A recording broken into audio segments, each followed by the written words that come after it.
እንዴት አድራችኋል ተመልካቾች? አዲስ ቀን የጧት ገበያ ተጀምሯል። መቅደስ እንዳለ መረጃዎቹን ነግራችኋለሁ። አብራችሁኑ ነው። ከተቋቋመ የ8 ወራት እድሜን ያስቆጠረው ለሚ ናሽናል ሲሚንቶ ፋብሪካ በመላው ሀገሪቱ በሲሚንቶ አቅርቦትና ዋጋ ላይ የነበሩ ችግሮችን በከፍተኛ መጠን ማቃለሉ ይገለጻል።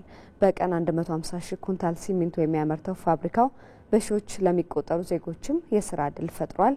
ህይወት አበበ ተጨማሪ አላት። የኢትዮጵያ መንግስት ቀጣይነት ያለው ኢኮኖሚያዊና ማህበራዊ ልማት እንዲስፋፋ ለማስቻል እንዲሁም የህብረተሰቡን የኑሮ ደረጃ ለማሻሻል የግል ኢንቨስትመንቱን ዘርፍ የሚያበረታታ ስርዓት ፈጥሮ እየሰራ ይገኛል። በተያዘው ዓመት መጀመሪያ ተመርቆ ስራ የጀመረው የለሚ ናሽናል ሲሚንቶ ፋብሪካ መንግስት ለዘርፉ የሰጠውን ትኩረት ማሳያ ሆኖ ይነሳል። እንደሚታወቀው የለሚ ናሽናል ሲሚንቶ በግንባታ ሂደትም ሆነ ከዛም በኋላ በመንግስት ደረጃም ትልቅ ድጋፍ የነበረው ፋብሪካ ነው። ከሀገራዊ ሁኔታ ካለው ፋይዳ ጋር ተያይዞ በአጭር ጊዜ ውስጥ ተገንብቶ ወደ ስራ የገባ ፋብሪካ ነው። ፋብሪካው ባለፉት 6 ወራት ያመረተው የምርት መጠን ከዛም ባለፈ ደግሞ ወደ ገበያ ያቀረበው ከ12 ሚሊዮን ኩንታል በላይ የሚሆን የሲሚንቶ ምርት ትልቅ ምስክር ሊሆን የሚችል ነው። በቀን 150 ሺህ ኩንታል ሲሚንቶ የሚያመርተው ለሚ ናሽናል ሲሚንቶ ባለፉት 6 ወራት በሲሚንቶ ገበያው ላይ ከፍተኛ መረጋጋትና የዋጋ ቅናሽ እንዲኖር የሚያስችል ምርት ለገበያው ማቅረብ ችሏል። በኢስት አፍሪካ ሆልዲንግስና በWIH መስራችነት የተቋቋመ በምስራቅ አፍሪካም ሆነ በአፍሪካ በሲንግል ላይን ግዙፍ የሚባል ፋብሪካ ነው።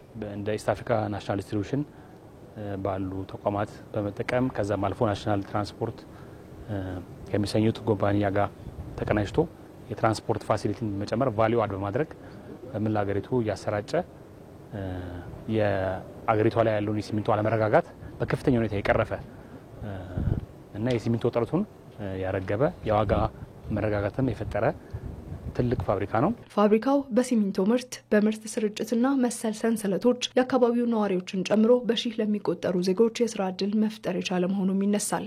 የስራ ዕድልም እንደሚታወቀው ያው የአካባቢው ሰራተኛ በቋሚነትም ይሁን በጊዜያዊ በተጨማሪም ደግሞ የተለያዩ የውጭ አንድ ላይ ተደራጅተው የሚሰሩ ማህበራቶችንም ፈጥረን በሲመንት ሎዲንግ እና አንሎዲንግ ላይ በማቴሪያል ማውረዶች ላይ በተለያዩት ላይም እንደዛው እድል ስራ የፈጠረበት ሁኔታ ነው ያለው። በትራንስፖርቴሽን የተለያዩ ሮ ማቴሪያሎች አሉ ከጀማ ምናመጣቸው ከደብረ ዘይት ከተለያየ ቦታ ምናመጣቸው እነሱም ቢሆኑ እንደዚሁ በመደራጀት በማህበር አንድ ላይ ተፈጥረው ከኛ ጋር ሆነው አብረው እየሰሩ ያሉበት ሁኔታ ነው ያለው ማለት ነው። በሰሜን ሸዋ ዞን በእንሳሮ ወረዳ ላይ የተገነባው ይህ የሲሚንቶ ፋብሪካ በሀገራችን ውስጥ የሚገኙ የሲሚንቶ ፋብሪካዎች በአመት ከሚያመርቱት 6.7 ሜትሪክ ቶን ላይ ለብቻው 4.5 ሜትሪክ ቶን ምርት እንደሚጨምር መረጃዎች ያመላክታሉ። ይህም እንደ ሀገር ያለውን የሲሚንቶ ፍላጎት እጥረት በዘላቂነት ያረጋጋል የሚል ተስፋ ተጥሎበታል። በኢትዮጵያ ከውጭ ገቡ የነበሩ ምርቶችን በሀገር ውስጥ በማምረት በኩል ከጊዜ ወደ ጊዜ ለውጦች እየተመዘገቡ ይገኛሉ። ይህም ሀገሪቱ ታወጣ የነበረውን ከፍተኛ የውጭ ምንዛሬ ከመቀነሱ ባሻገር ሀገራዊ የማምረት አቅምን እንደሚያሳድግ ይታመናል። ባልደረባችን ሳምሶን ገድሉ ከዚህ ቀደም ከውጭ ገባ የነበረን ምርት በሀገር ውስጥ ማምረት የጀመረን ፋብሪካ የስራ እንቅስቃሴ እንደሚከተለው ያስቃኘናል። እንዴት አላችሁ ተመልካቾቻችን? እንግዲህ በኢትዮጵያ ተኪ ምርቶችን ለማምረት ከፍተኛ ትኩረት ተሰጥቶ እየተሰራ እንዳለ ይታወቃል። ዛሬ የተገኘሁት እዚህ ያለሁት ኤልዳር ትሬዲንግ ውስጥ ነኝ። እዚህ አንድ ፋብሪካ አለ። ከጀርባ የምትመለከቱት ድሮ ከውጭ ይመጡ የነበሩ ብርድ ልብሶችን፣ አሻንጉሊቶችን ጭምር እዚህ ይመረታሉ። ወደ ውስጥ ገብተን ምን የሚያስላል የሚለውን እናያለን። አብራችሁ ነው።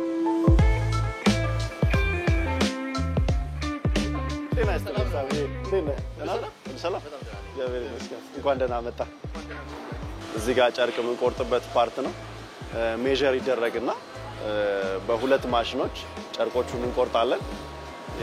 ይሄ የከቲንግ ኤሪያችን ነው።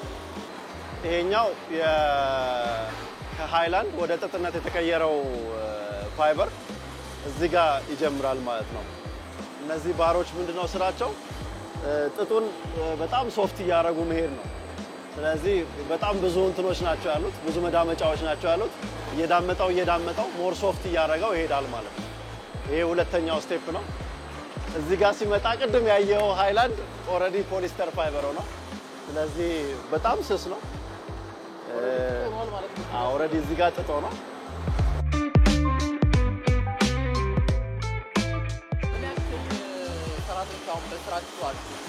አሁን ከኦፊስ ላይ ያሉትን ጨምሮ ወደ 67 ሰራተኛ አለ። አብዛኞቹ ሴቶች ናቸው። በተለይ ለሴቶቹ ማለት ነው። ለሴቶቹ በጣም የሥራ ዕድል ጥሩ የሥራ ዕድል ተከፍቷል ብዬ ነው የማስበው እንደኔ። አሁን እኔ ጡረታ ላይ ነበርኩኝ።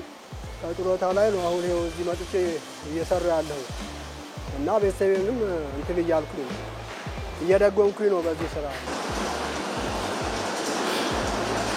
ለሚሊተሪ ስታንዳርድ የሆኑ የስሊፒንግ ባጎች እናመርታለን።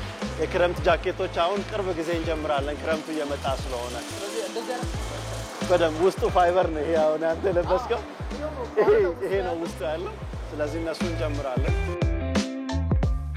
ሃይላንድ ወደ ጥጥነት የሚለውጠውን ማሽናችሁን ጀምር አሁን ለጊዜው አቁማችሁታል።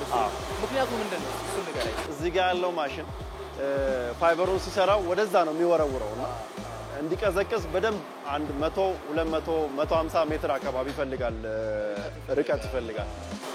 በዚህ ቦታ ስፔስ ሁለቱንም ማስተናገድ አልቻለም። በሱ ምክንያት ፈተና አስቀምጠናል። ያየው ነበር በጣም ማሽን በማሽን ላይ ተደራርቦ ጥልቅ ብሎ ነው ያያለው። ልክ ነው። ትልቅ የቦታ እጥረት አለብን። ጎን ለጎን ግን ምንችለውን ያክል አጠቃቅተን ለመስራት እየሞከርን ነው። ይሄ አሻንጉሊታችሁ የምታመርቱበት ማሽን ነው? አዎ። ሌላም ተደብቆብን ነው እንጂ ሁለት ማሽኖች ናቸው ያሉት። በዛም በኩል አለ። ይሄኛው አሻንጉሊት፣ ትራስ፣ የልጆች ደግሞ የምንሰራቸው የልጆች መተኛዎች አሉ። እነሱን የምንሰራበት የምንሞላበት ነው። በአንድ ደቂቃ እዛ ጥጥ ውስጥ ያለው ኮንስታንት ላይ እየሞላ ሄዳል ማለት ነው። ስለዚህ ይሄ አሁን እግሩ ኦልሬዲ ተሞልቷል። አሻንጉሊቱ ዊዝን 1 ሚኒት ያልቃል። ስለዚህ ከፍተኛ ፕሮዳክሽን ቢኖርም የትራስ እና የአሻንጉሊቶች መሙያ ማሽናችን ባለ ሁለት ነው። እንደዚህ አይነት በዛኛውም ሳይድ አለ።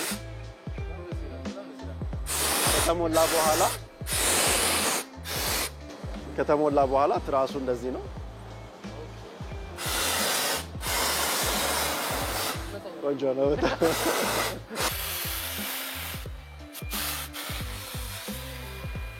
ይሄ ስፌት ማሽን ላይ ተዘጋጅቶ የሚጠብቅ እዛ የመጣ ነው። ከላይ ተሰፍቶ ተዘጋጅቶ አልቋል። እዚህ ዲዛይኑ ተሰርቶ ሁሉ ነገር ይመጣል። ይሄ ኤክስፖርት ስታንዳርድ ነው። በጣም ኮምፎርታብል ነው። እዚህ ጋር ሜድ ኢን ኢትዮጵያ ብለን ነው እያመረትን ያለ ነው። እዚህ ዚፕ ያረጋችሁት በቀላሉ ፕሪንቲንግ መደረግ ይችላል። አዎ በቀላሉ መሞላት ይችላል። ይሄንን አዘጋጅተን ነው የምናስቀምጠው። ልክ ኦርደር ሲመጣ ሞልተን ብቻ ነው ከስፔስ አንፃር አንሞላቸውም። አሁን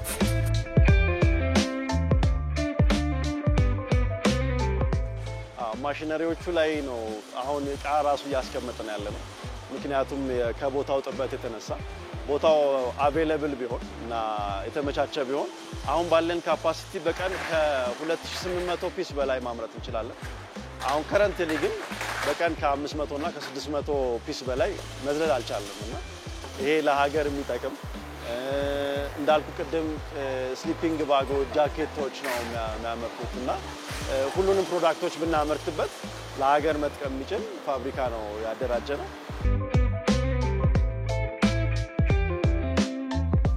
ስለጎበኛችሁን ስለጠየቃችሁን እናመሰግናለን። በጣም ትልቅ ነገር ነው ለኛ። እናመሰግናለን በጣም። ቀድሞ ከውጭ ሲመጡ የምናውቃቸው ምርቶች በሀገር ውስጥ የተመረቱ ነው። አብራችሁኝ ስለነበራችሁ አመሰግናለሁ። ለጊዜ ያለኝ ለሰዓቱ ያለኝ ይመስላል። ቻው። አሁን ደግሞ የጧት ገበያ ቅኝት ለማድረግ ወደ መረጥ ነው ላፍቶ የአትክልትና ፍራፍሬ ግብይት ማዕከል እንሄዳለን። በስፍራው የምትገኘው ባልደረባችን ኤዶም አማረ የጧት ግብይት ድባቡን ታስቃኘን በቀጥታ መስመራችን ላይ ትገኛለች። እንዴት አድረሻል ኤዶም? በግብይት ስፍራ ያለውን አጠቃላይ የግብይት ድባቡን ምን ይመስላል የሚለውንና ለግብይት የቀረቡ ምርቶች እንዴት ያሉ ናቸው ዋጋቸውንም ጨምረሽ እስኪ ንገሪን። አመሰግናለሁ መቅደስ፣ እንደምን አድረሻል? ቀደም ሲል አንቺም እንዳልሽው እንግዲህ የሚገኘው ለከተማዋ ትልቅ በሆነው የአትክልትና ፍራፍሬ ማከፋፈያ በላፍቶ የአትክልትና ፍራፍሬ ማከፋፈያ መሸጫ ማዕከል ውስጥ ነው። በዚህ ቦታ ላይ እንግዲህ ከማለዳው ጀምሮ ዞር ዞር እያልኩኝ ቅኝት ሳደርግ ቆይቻለሁ። በምልከታዬ እንግዲህ ከበዓል በኋላ ያሉ ምርቶች ላይ መጠነኛ የሚባል ቅናሽ የታየባቸው ምርቶች አሉ። እንደዚሁም ደግሞ ጭማሪም ቅናሽ የሚያሳዩ የተወሰኑ ምርቶች እንዳሉ ያነጋገርኳቸው ነጋዴዎች ነግረውኛል። እዚህ ቦታ ላይ እንግዲህ ሽንኩርት በኪሎ ከ30 ብር እስከ 50 ብር ድረስ እየተሸጠ ነው የሚገኘው። ቲማቲም በጣም ቅናሽ እንዳሳየ ነግረውኛል። ከ15 ብር ጀምሮ እስከ 20 ብር ድረስ እንዳይነቱ እንደ ደረጃው እየተሸጠ ይገኛል። ድንችም እንደዚሁ እንደሚመጣበት ሀገር እንደ ጥራቱ ከ30 ብር ጀምሮ እስከ 33 ብር ድረስ እየተሸጠ ነው የሚገኘው። ካሮት ከ35 ብር እስከ 40 ብር እየተሸጠ ይገኛል። ነጭ ሽንኩርት ከ260 ብር እስከ 280 ብር ድረስ ነው እዚህ ቦታ ላይ በኪሎ እየተሸጠ የሚገኘው። ጥቅል ጎመን በኪሎ 25 ብር፣ ቃሪያ እንደዚሁ በኪሎ የኤልፎራው 80 ብር፣ እንደዚሁ ደግሞ ከኤልፎራ ውጪ የሆነው ደግሞ በ50 እና በ60 ብር እየተሸጠ ነው የሚገኘው። እዚህ ቦታ ላይ እንግዲህ ከጠቀስኩልሽ በኪሎ የሚሸጡ አትክልቶች በተጨማሪ እንደዚሁ በስር የሀበሻ ጎመን፣ የባሮ ሽንኩርትና የአበባ ጎመን ሰዎች እንደ ፍላጎታቸው ከ20 ብር ጀምሮ እስከ 100 ብር ድረስ የሚያገኙበት ሁኔታ ነው ያለው።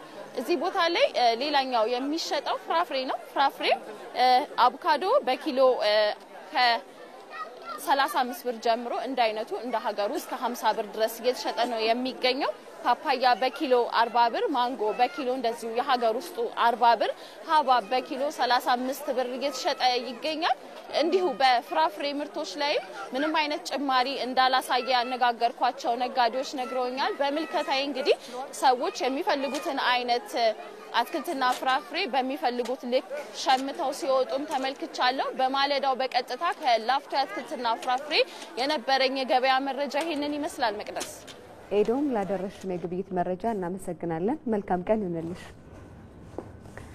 በመጨረሻም በአዲስ አበባና በሌሎች ከተሞች ያለውን የመሰረታዊ ሸቀጦች ዋጋ፣ የውጭ ሀገር ገንዘቦች የምንዛሬ ተመንና የግብርና ምርቶች ወቅታዊ ዋጋ መረጃዎችን አብረን እንከታተል።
ተመልካቾች የአዲስ ቀን የጧት ገበያ አብቅቷል። መቅደስ እንዳለ መረጃዎቹን ነገርኳችሁ። መልካም ቀን ይሁንላችሁ።